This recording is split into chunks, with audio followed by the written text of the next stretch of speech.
A last glacier's whisper. Our planet's last glacier trembled, knowing its own obituary. Centuries of ice, compressed into living memory, began to weep.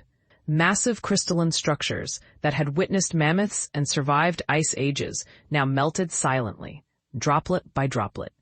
Each falling water molecule carried millennia of Earth's climate history, a liquid archive of planetary transformation. Scientists watched, recording not just water's descent, but humanity's failure. The glacier didn't roar, it simply disappeared, leaving behind a profound silence that spoke volumes about our collective environmental negligence.